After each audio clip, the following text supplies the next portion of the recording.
Récemment, le ministre chinois des Affaires étrangères Wang Yi a tenu une conférence de presse. En près de 90 minutes, il a répondu à 23 questions posées par des journalistes chinois et étrangers, couvrant des sujets tels que la configuration globale de la diplomatie chinoise, les relations entre les grandes puissances, notamment avec les États-Unis, la Russie, le Japon et l'Inde, et aussi les réponses aux questions d'actualité internationale. Ce qui m'a le plus marqué, c'est lorsqu'il a évoqué l'Afrique. Il a déclaré, je cite, « L'Afrique est sans aucun doute le continent d'avenir du XXIe siècle. » En effet, son développement est une clé pour une modernisation globale et aujourd'hui, une nouvelle ère s'ouvre. Les Africains prennent leur destin en main et deviennent des acteurs majeurs de la coopération internationale.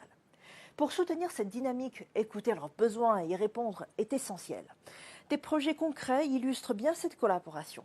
Prenons l'exemple du Gabon. La rénovation du bâtiment du Sénat a débuté en décembre de l'année dernière, en 2024.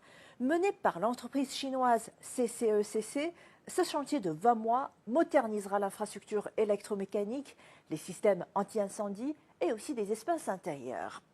Ce projet symbolise la coopération sino-africaine, alliant savoir-faire technique aux priorités locales. Comme le souligne le ministre chinois des Affaires étrangères Wang Yi, la Chine et l'Afrique sont des partenaires fraternels et leur collaboration a atteint un niveau sans précédent. Depuis 25 ans, le Forum sur la coopération sino-africaine, le FOCAC, a permis de construire 100 000 km de routes et 10 000 km de voies ferrées, tout en créant plus d'1 million d'emplois en 3 ans. La Chine reste aussi le premier partenaire commercial de l'Afrique depuis 16 ans.